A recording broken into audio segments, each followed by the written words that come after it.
घ्यावी श्री लक्ष्मी देवीची कहाणी। द्वापर युगातील सौराष्ट्र देशाची मोहिनी।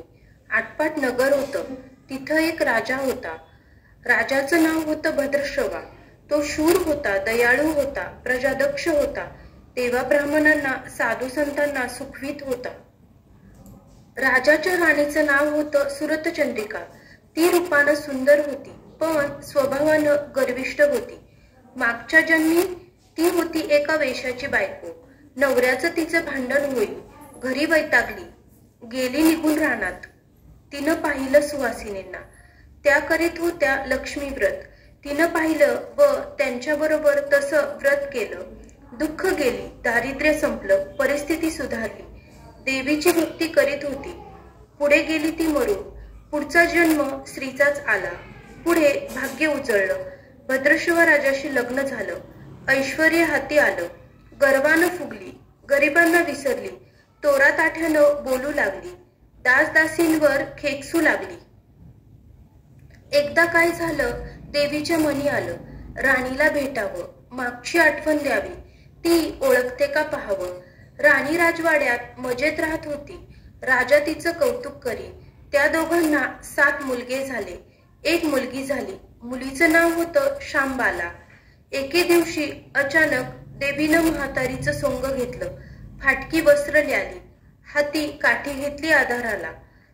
हळूहळू पावलं टाकीत आली राणीला भेटायला। वाड्याशी आली अन आरोळी दिली, आहे का कुणी घरी, घालील का कुणी घास। दासी आली बाहेर, म्हातारी दिसली समोर। तिनं विचारलं, कोण ग तू, कुठून आलीस, काम काय काढलंस, तुझं नाव काय, गाव काय, काय हवं आहे तुला। म्हातारी सांगू लागली हळू आवाजात, तशात खोकला येई मधून मधून। म्हातारी म्हणाली, माझं नाव कमलाबाई, द्वारकेहून आलीये इथे, राणीला भेटायचंय। कुठे आहे या राजाची राणी। दासी म्हणाली, राणीसाहेब आहेत महालात, मैत्रिणींशी गप्पा मारतायत, त्यांना सांगितलं तर मलाच रागवतील, तुला कशा भेटणार त्या। तुझा अवतार पाहून तुझ्यावर खेकसतील, उनदुन बोलतील, मैत्रिणीही तुला हसतील। तू इथे बस आडोशाला थोडा वेळ, मैत्रिणी गेल्या की सांगते त्यांना। म्हातारीलाही राग आला होता, तीही संतापली। तुझी राणी पैशावर भाळलीये, माणुसकी विसरलीये, मागच्या जन्मी होती दरिद्री, आज झाली राणी, पण ती माझ्यामुळेच। मीच तिला देवीचं व्रत सांगितलं, तिनं केलं, आता देवीच्या कृपेनं राणीपदावर बसली। पण देवीची आठवणही नाही तिला। तिला आता संपत्तीचा गर्व झालाय, डोळ्यावर पैशाची धुंदी आलीये। गोरगरिबांना कशाला विचारेल ती। थोरा मोठ्याच्या मुली मैत्रिणी झाल्या, म्हातारी गरीब भिकारीन, तिला कोण विचारतोय। ही राणी लक्ष्मीव्रत विसरून गेली, घेतला वसा टाकून दिला, उतली मातली, पण याचं फळ तिला भोगावंच लागेल। नंतरच डोळे उघडतील तिचे, जाते मी परत। दासीनं म्हातारीला पाणी दिलं, हात जोडले, म्हणाली, मला सांगाल ते व्रत मी करीन ते नेमानं, उठणार नाही, मातणार नाही, घेतला वसा सोडणार नाही, दिलेला शब्द विसरणार नाही, मोडणार नाही। म्हातारीनं त्या दासीला व्रताचा वसा सांगितला। ती उठली व काठी टेकीत तिथून निघणार, तोच माडीवरून एक मुलगी लगबगीनं खाली आली। ती होती राणीची मुलगी शामबाला। ती आली नी कळवळून म्हणाली, आजी रागवू नका, माझी आई चुकली, तिच्यासाठी मला क्षमा करा, मला धीर द्या, आईला दिलेला शाप मागे घ्या, मी तुमच्या पाया पडते, मुलीवर दया करा। म्हातारीला आली मुलीची दया। मुलीची होती कोमल काया, ती क्षणभर मुलीकडे डोळे भरून पाहत होती। तिनं मुलीला लक्ष्मी व्रताचा वसा सांगितला व ती मुलीचा निरोप घेऊन निघणार, तोच राणी तरातरा आली माडीवरून। दाराशी येते तर दिसली ती म्हातारी। राणी कडाडली, कोण ग तू थेरडे, इथे कशाला आलीस, जा इथून, उठ लवकर, नाहीतर ढकलून द्यायला सांगते तुला।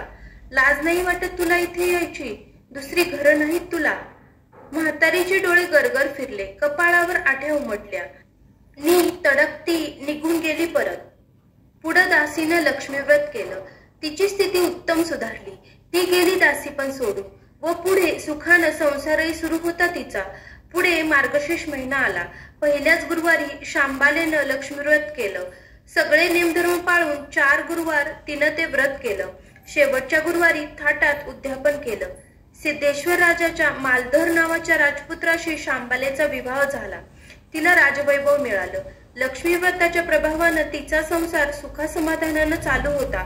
पण भद्रश्रवा व सुरतचंद्रिका राणी यांना हळूहळू वाईट दिवस दिसायला लागले. शत्रूनं भद्रश्रवाचं राज्य लुबाडलं. सुरतचंद्रिका राणी होती ती स्थिती बदलली. भद्रश्रवाला फार वाईट वाटे. राणीला रडू कोसळलं. पण करणार काय? एक एक दिवस चिंतेनं उगवत होता तसाच मावळत होता. रानावनात हिंडून कष्टाचे दिवस ती काढत होती. भद्रश्रवाला वाटलं मुलीकडे जावं, तिला पाहावं. तो एकटाच तिच्या घरी निघाला. चालून चालून दमला होता. नदी तीरावर विसाव्यासाठी थांबला. राणीची दासी नदीवर येत होती. तिनं भद्रश्रवाला पाहिलं, ओळखलं. परत लगबगीनं घरी गेली. राजाला बातमी सांगितली. मालधरानं माणसं पाठवली, रथ पाठवला. श्वशुरांना घरी आणलं. मान सन्मान केला. नवी वस्त्र दिली व गळ्यात हार घातला.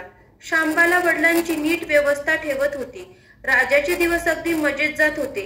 आता परत जायचा विचार त्यांच्या मनानं घेतला. जावयाला तसं सुचवलं. भद्रश्रवा मुलीचा व जावयाचा निरोप घेऊन निघाला. जावयानं नोकराजवळ एक हंडा दिला. मोहराने भरला होता तो. नोकरांच्या सोबतीनं राजा पुन्हा घराकडे परतला. चंद्रिकेला भेटला. हंडा पाहून ती खुलली. हंड्यावरचं झाकण काढलं. आत पाहतं तर काय, आत दिसले कोळसे. सुरतचंद्रिकेने कपाळावर हात मारून घेतला. नवऱ्याला सांगितलं. तोही चकित झाला ते ऐकून. दुःखाचे दिवस संपत नव्हते. दारिद्र्याचे भोग सुटत नव्हते. चिंतेचे ढग सभोवर दिसत होते. काळजीचा मनवा भडकत होता. सुरतचंद्रिकेला एक एक दिवस अडचणीचा वाटत होता. तिच्याही मनानं घेतलं, एकदा मुलीला भेटावं, डोळे भरून पाहून यावं. आपल्या नशिबाचे भोग आपणच सोसायला हवेत, दुसरं करणार काय? एका गुरुवारी ती घरून निघाली. मुलीच्या गावच्या नदीतीरी बसली. अगदी दमून गेली होती ती. त्यावेळीच एक दासी नदीवर आली होती.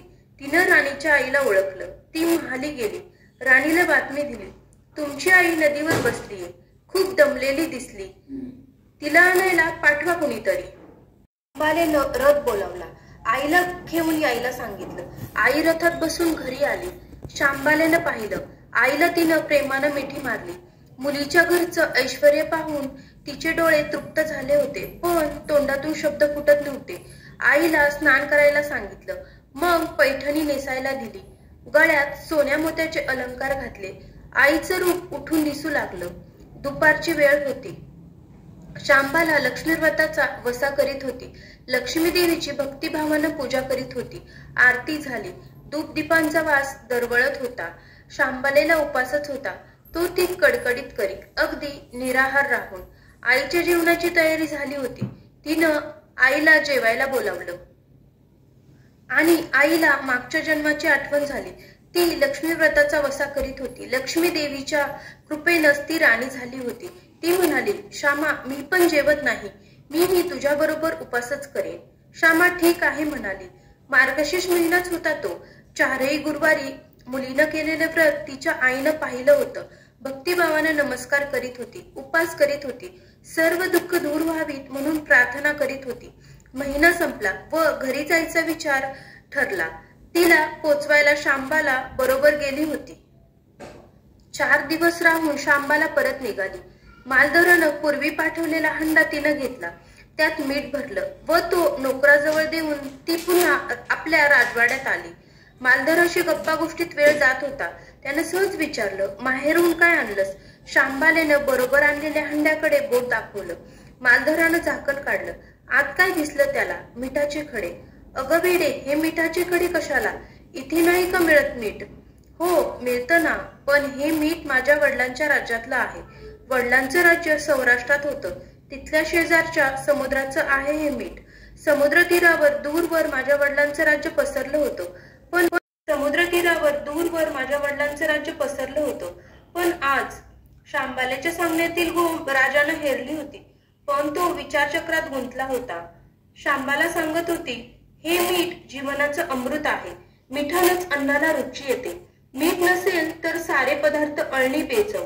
जो माणूस जिथं मीठ खातो तो धन्याशी नेहमीच इमानी राहतो. त्याचं रक्षण करतो. कामात कसूर झाली तर प्राणार्पणही करतो. मालधराचं विचारचक्र थांबलं नव्हतं. त्यानं ताबडतोब आपले सेवक आपल्या सासऱ्याकडे भद्रश्रवाकडे पाठवले व त्यांना ताबडतोब बोलावून घेतलं. भद्रशवाला या तातडीच्या बोलवण्याचा काहीच अर्थ कळत नव्हता, पण अधिक विचार न करता तो तातडीनं जावयाकडे आला. दोघांची गुप्त बैठक झाली व त्यातून एक नवा विचार निश्चित ठरला. भद्रशिवानं आपली अनुमती दिली होती. मालधरानं आपल्या मुख्य सेनापतींना ताबडतोब भेटून जाण्याची आज्ञा केली. सेनापती आले व त्यांनी मालधरांना आदरपूर्वक वंदन केले. काय आज्ञा, असं नम्रपणे विचारलं. भद्रशिवाचं राज्य जिंकून घेतलेल्या शत्रूवर ताबडतोब स्वारी करून जायचं. प्रत्येक सैनिकाच्या हाती या हंड्यातला एक एक मिठाचा खडा द्यायचा. शपथ घेऊन शर्तीनं झुंजायला सांगायचं. राजाच्या आज्ञेनुसार सेनापतीनं सर्व व्यवस्था केली व दुसऱ्याच दिवशी सर्व सेना घेऊन शत्रूवर चाल केली. शत्रू बेसावत. मालधराचे सारे सैनिक अधिक सावधगिरीने शत्रूच्या राज्यावर तुटून पडले. घणाघणी लढाई सुरू झाली, पण मालधराच्या सैनिकांचा पवित्रा शत्रूला अडवताच येत नव्हता. शत्रूचे सैनिक जमिनीवर कोसळत होते. मालधराचे सैनिक पराकाष्ठेने पुढे सरसावत होते. युद्धाचं तांडव अखंड चालू होतं. सूर्य पश्चिमेकडे सरकत होता. थोड्याच वेळात अंधार पसरणार होता. मालधराचे सैनिक अधिक ईर्षेने पुढच पाऊल पुढे खेचत होते आणि शेवटी मालधराच्या सैन्यानं शत्रूचा पुरा फडसा पाडला होता. मालधराच्या सैन्याने अपूर्व विजय मिळवला होता. भद्रशिवाचं राज्य पुन्हा मिळवलं होतं.